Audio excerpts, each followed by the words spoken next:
Okay, welcome to January 13th recording. We're going to be looking today at Genesis chapter 36, and we're going to be looking at First Chronicles chapter 1 verse 36 through chapter 2 verse 2, and today's looking at the genealogy of Esau. Genealogies can be hard, but we'll see if we can get something from it. Maybe this will help you. As usual, you know my phone number if you got questions. So we're talking about 36 Esau's genealogy, because it's going to, now in chapter 37, it's going to go back over to the promised seed line. We're going to be looking at Joseph in his life and how Joseph is used to point us to Jesus. He saves Israel during a key time. But we're in Esau right here. And why is this important? For a couple reasons. Esau... eventually, these are where the Edomites come from. They are just south of Israel, and I don't believe I have a map set in here of them. Let's see. They're kind of, I can't really see, but they're kind of south of the Dead Sea here. I wish I would have loaded one of those in, but alas, we don't have that. Also, the Amalekites descend from Esau as well, some of the enemies.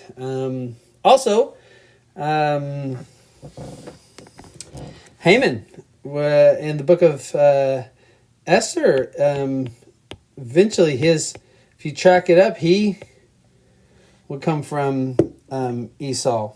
So this would be helpful because the children of Israel, knowing the story, going into the promised land, that they could beat these enemies. At the end of Deuteronomy, Moses encourages the eradication of the Amalekites when they come into the land.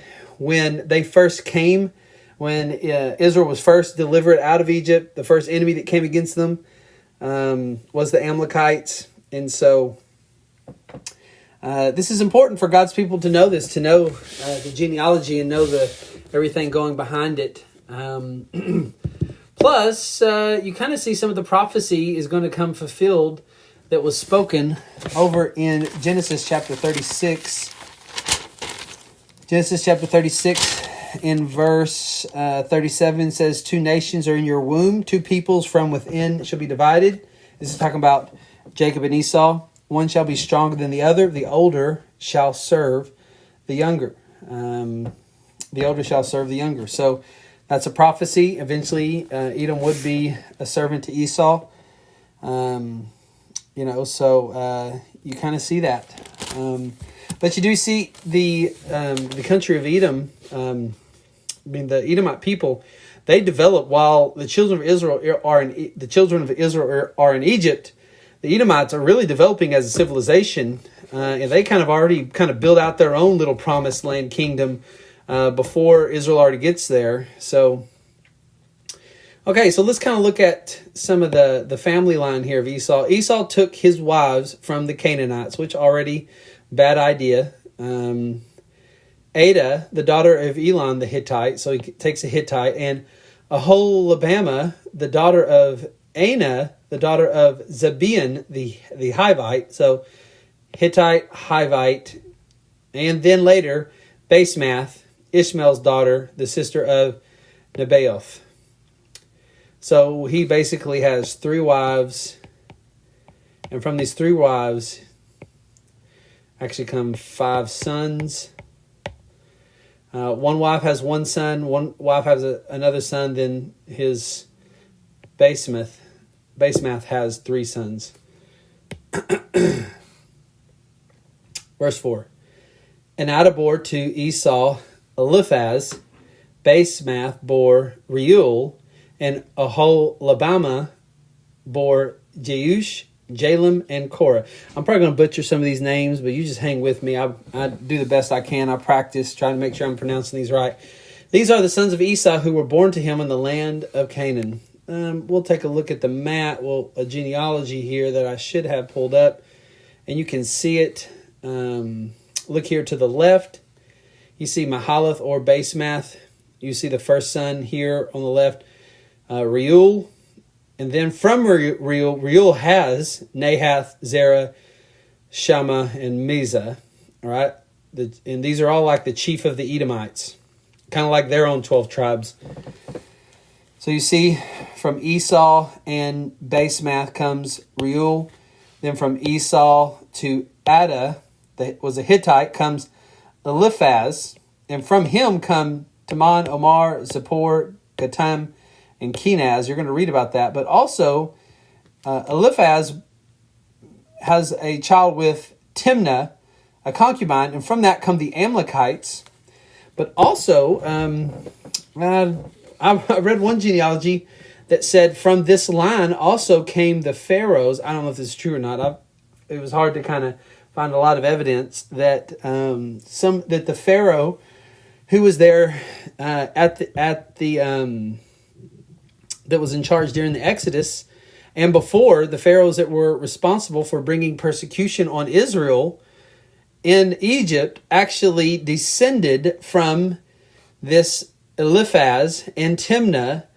It descended from their lineage. Now, whether that's ultimately true, I couldn't find a lot of connecting, but if that's true, that's really interesting, and it makes sense why there would be such a turn.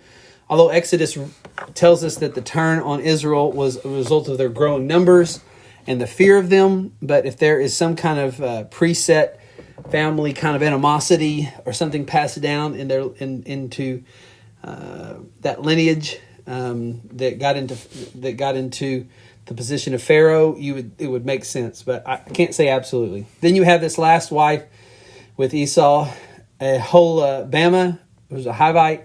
She had 3 sons, Jeush, Kelem, and Korah.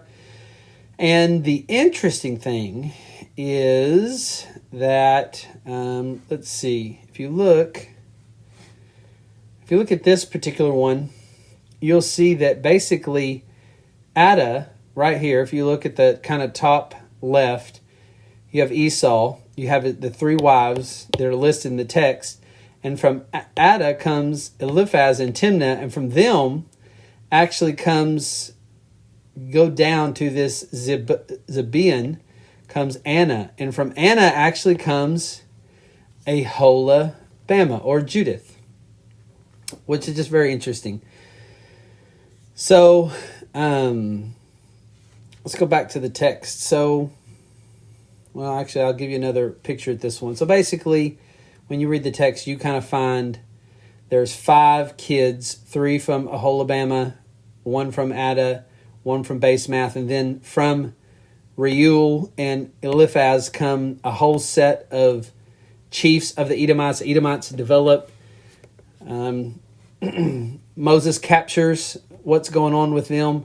It's very important for the children of Israel to know that as they come into the promised land, even in the future, as the Edomites, that this is a people that are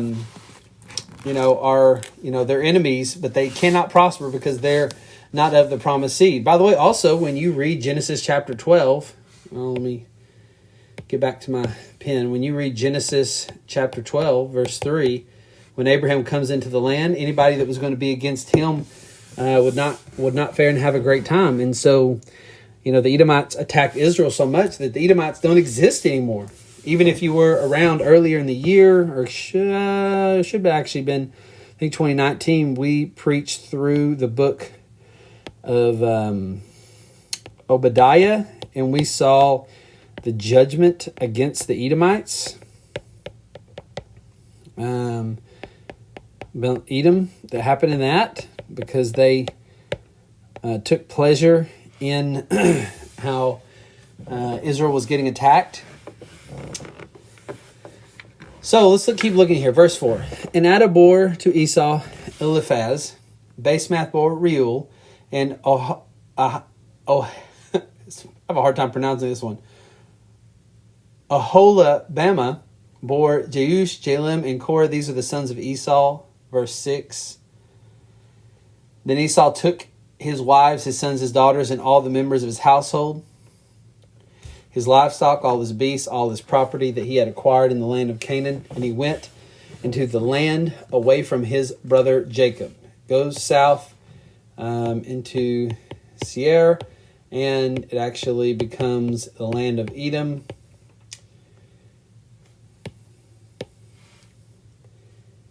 For their possessions were too great for them to dwell together. Does that sound familiar? Does that kind of sound like Lot and Abraham, that their possessions were too great? So, just like Lot heads east, so does Esau, which both of them kind of share a lot of similarities, although in the end, Lot's called, righteous, and Esau is really called ungodly in the New Testament. The land of their sojournings could not support them because of their livestock. So they separate. Esau heads out. So Esau settled in the hill country of Seir. Esau is Edom to this day. All right. These are the generations of Esau, the father of the Edomites, in the hill country of Seir. These are the names of Esau's sons.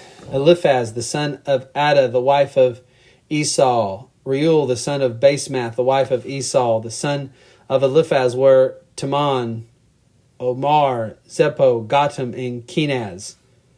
And verse 12. Timnah was a concubine of Eliphaz, Esau's son, and she bore Amalek to Eliphaz, which this is very interesting. Remember, this is where the Amalekites come from, who are the first to attack Israel as they are coming out of Egypt. They attack them. And then you'll find over in, as we said earlier, Deuteronomy. Well, you can read about that. You can read about that in Exodus. It should be Exodus 17. And then Moses in Deuteronomy chapter 25 and verse 17 through 19 called for basically the eradication of the Amalekites. This is all really good for the Israelites to know these kind of things as they're coming into the promised land, as they're trying to live. Once again, from Esau come the Edomites, and they're going to be the enemies, but they're going to be exterminated. They try to go against the covenant promises of God. They try to come against the line of Abraham. No one really does well who comes through against the line of Abraham. And the only people that do well is because the line of Abraham went ahead and did their own sin. So like we see Assyria, we see the Babylonians have some success and victory against Israel. But that's only because Israel wasn't living up to the Mosaic covenant. So these are the sons of Reuel, Nahath, Zerah, Shema, and Mizah. These are the sons of Basemath, Esau's wife. Now, they're just calling out the genealogy, and you kind of saw this a while ago. If you look on the bottom left, they're just kind of looking at this genealogy. By the way, another indicator that the Word of God is a true book is the fact that it has so much genealogy. I mean, if you're going to create something that was made up, you wouldn't include genealogy because that puts so many facts, hard facts there that can be proven and disproven. Verse 14, these are the sons of Eholibamah, the daughter of Anah, the daughter of Zibeon, Esau's wife. She bore to Esau Jeush, Jalam, and Korah. These are the chiefs of the son of Esau. So these are all chiefs. You can see back here. Man, I wish I could draw on it, but Jeush, Jalam, Korah. You can see these are the chief of the Edomites. It kind of has the bracket on the left side denoting that these are the chief of the Edomite people. A very developed people, a very strong people by the time the children of Israel get out of Egypt. But you'll see them again in Exodus chapter 17. Some of these descendants, especially from Eliphaz and Timnah. The sons of Eliphaz, the firstborn of Esau, the chiefs, Teman, Omar, Zepho, Kenan, Korah, Gatam, and Amalek, which once again that came from the concubine. These are the chiefs of Eliphaz in the land of Edom. These are the sons of Adah. And the sons of Reuel, Esau's sons, the chief, Nahath, Zerah, Shema, and Mizah. These are the chiefs of Reuel in the land of Edom. These are the sons of Basemath, Esau's wife. These are the sons of Aholibamah, Esau's wife, the chiefs, Jeush, Jalem, and Korah. These are the chiefs born. Aholibamah, the daughter of Anah, Esau's wife. These are the sons of Esau, that is Edom, and these are their chiefs. So he's just really trying to catalog who the chiefs of the Edomites are. So that's clearly established. You can see these are the sons of Seir, the Horites. So the Horites are really kind of occupying some of this land before. If you look back at, let's see, some of this lineage here, you kind of see that the Horites were there really before some of the Edomites, it would seem. And it really seems like, as it's cataloging this, that the Horites and the Edomites kind of come together. And really the Edomites just basically swallow up the Horites. But yet he lists the Horites, inhabitants of the land, south in Seir, which eventually Esau and the coming, his progeny, the Edomites. You can see in this picture, the Edomites there. You can see coming from Basemath, Mahalath. You can see the Edomites come. You can see them coming from Aholibamah. Then you can see even from some of Ada, Timnah, Teman, Omar, Zephi, seem to come some of the Edomites. I know these are a lot of names, so if this is confusing you, I'm sorry. I'm trying to do the best I can. Hopefully this is helpful. Verse 22, the sons of Lodan these are just the Horites. It's listing out the Horite chiefs who eventually kind of basically become part of the Edomites. The sons of Lodan were Hori, Heman, and Lotan's sister was Timnah. These are the sons, by the way, and also it's shown the connection of who Timnah is, where she came from. These are the sons of Shobal, Alvin, Menahath, Ebal, Shepho, and Onim. These are the sons of Zibion, Ella, and Anna.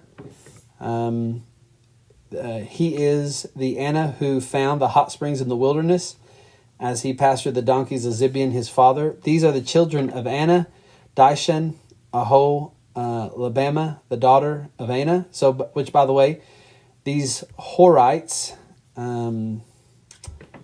this is where, the children of Anna, Aholibamah, come. So you come back over here to this picture, you can see that you've got some of the Horites, coming up here to the top, and becoming part of the Edomites, in which eventually the Edomites grow and kind of take over the Horites, from what I understand. These are the sons of Dishon, Hemdan, Ashban, Ithran, and Charan. By the way, just a side note, the Edomites are no more, and they were very powerful, and they're gone.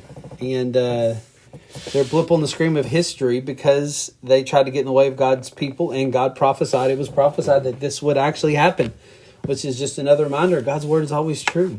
These are the sons of Ezer, Bilhan, Zavan, and Achan. These are the sons of Dishan, Uz, and Aran. Verse 29.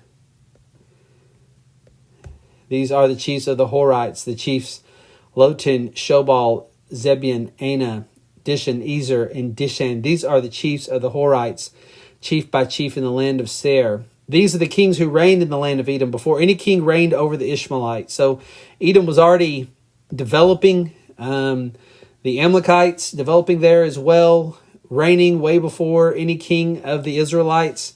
While Israel was in Egypt, the Edomites were developing their culture and their society.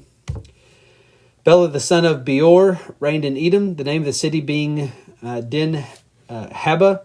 Beladad, and Jobab, the son of Zeru of Bozrah, reigned in his place.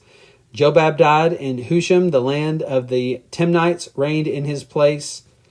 By the way, one commentator said, just to note, that this a Timite, that was, one of Job's friends was a Timite.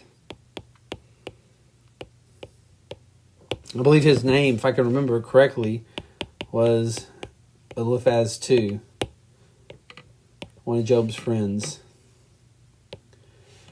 Then we have Husham died, and Hadad, the son of Bedad, who defeated Midian in the country of Moab, reigned in his place. The name of his city was Avith. Hadad died, and Samlah of Miskra reigned in his place. Simlah died, and Shaul of Rehoboth on the Euphrates reigned in his place. Shaul died, and Baal-Hanan, the son of Achbor, reigned in his place. Great baby names if you need them. Baal-Hanan, the son of Achbor, died. Hadar reigned in his place.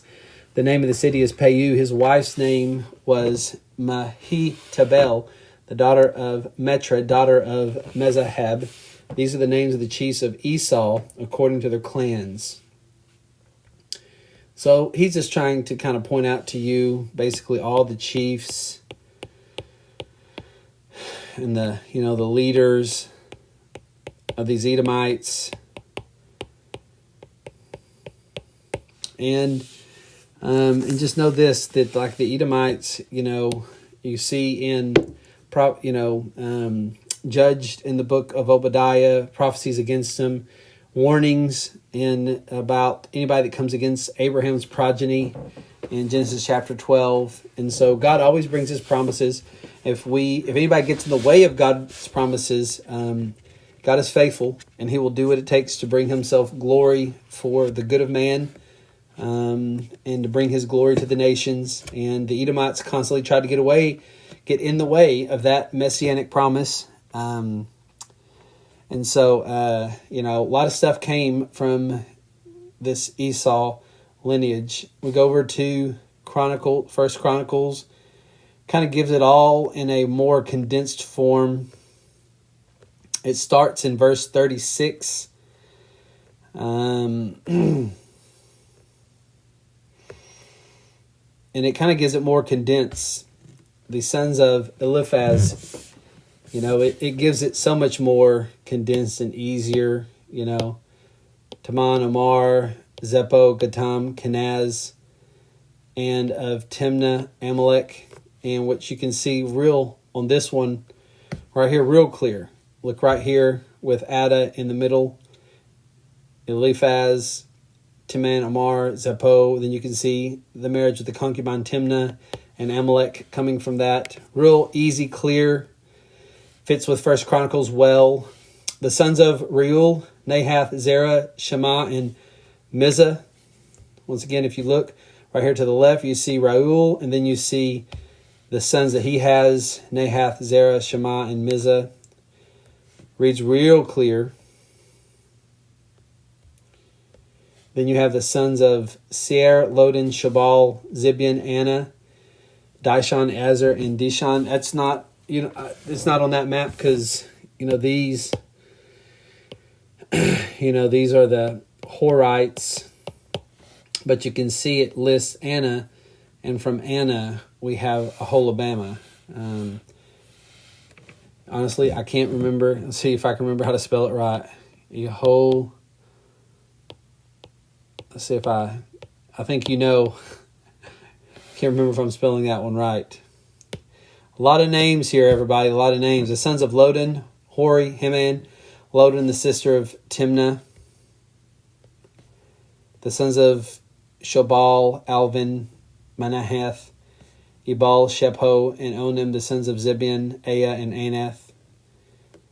By the way, you're reading all these, and you're thinking, like, what is this doing? Every time you read through the Bible, and you start to catch things, you start to see.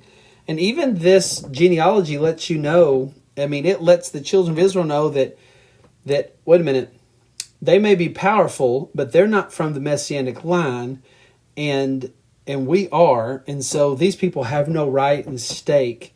And remember, all these people, this is where we, get the Edomites. The Edomites are going to,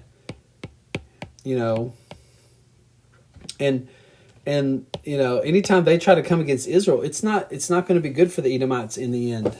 God keeps his promises.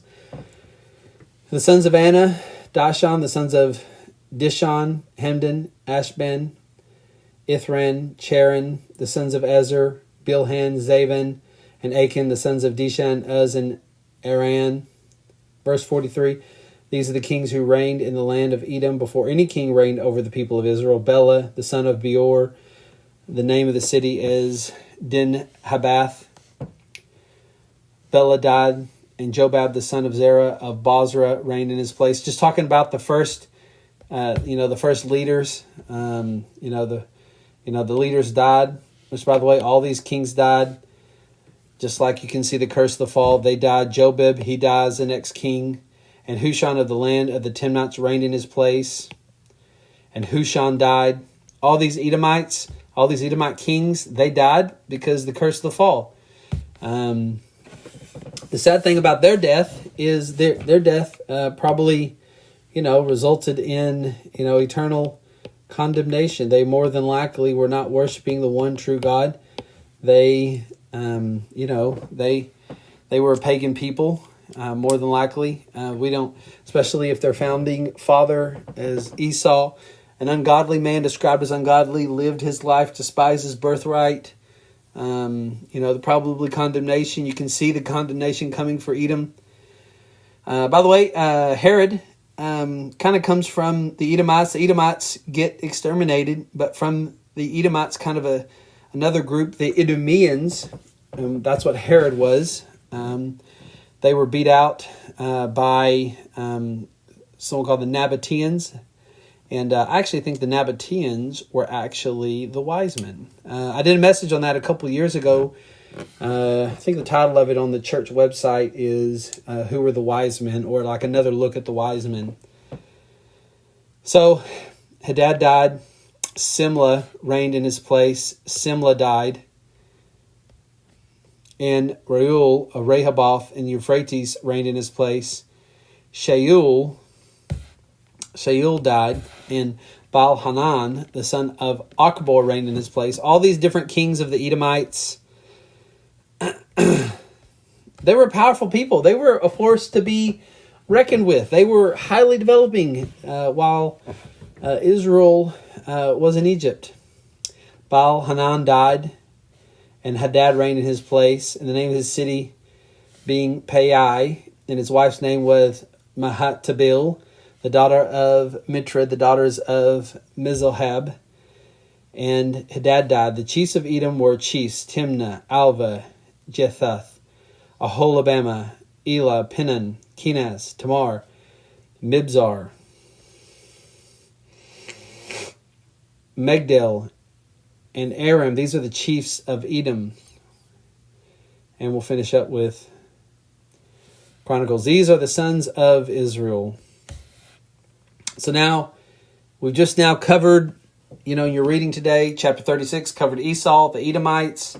Now it flips back. We First Chronicles, verse 36, through the end of chapter 1, the Esau. Now we're flipping back over to the children of Israel, which we're going to be now focusing on chapter 37 through the rest of the book on the sons of Jacob. And then it's eventually going to really focus in on really the life of Joseph, only to come back and bring the brothers and Jacob back in focus before we move on to the book of Exodus. These are the sons of Israel: Reuben, Simeon, Levi, Judah, Issachar, Zebulun, Dan, Joseph, Benjamin, Naphtali, Gad, and Asher. Okay, so that is the conclusion of January 13th chronological reading with insights. Hey, it's really hard to do genealogy, but there's something behind it. It's for the first original recipients. The thing we always ask ourselves when we interpret the Bible, we have to ask ourselves, what did the original recipients understand from this? And this would have helped Israel to confirm who their lineage comes through and the rights that they have. And as they're looking at any enemy's land, who they're tracking their lineage through. And so it's an important thing. It lets us know who the Edomites are, the Amalekites, and we can even see other history. Now, I have no idea if really from Eliphaz and Timnah, if really if that's really true that the pharaohs that started persecuting Israel in Egypt, and then was the last pharaoh that was the pharaoh that was in charge when Israel left Egypt. I've tried looking that up, and I mean I've seen a genealogy before that had that, but not every genealogy chart is correct and accurate. So if anybody studying this kind of has some evidence to track towards that, I'd love to see it. So this is God's word. It's here for us. The scriptures are to help us to know what's right, what's wrong, how to get right, how to stay right. And God gives a warning to not go against his people. And that's what the Edomites did. God gives a warning to not be ungodly, not to despise his promises. That's what Esau does, and we see the aftermath of it. Okay, we'll see you tomorrow for January the 14th. We'll begin in chapter 37, looking at the life of Joseph and going back to the promised messianic line, tracking through that, seeing what God's story does in the scriptures. We'll see you then.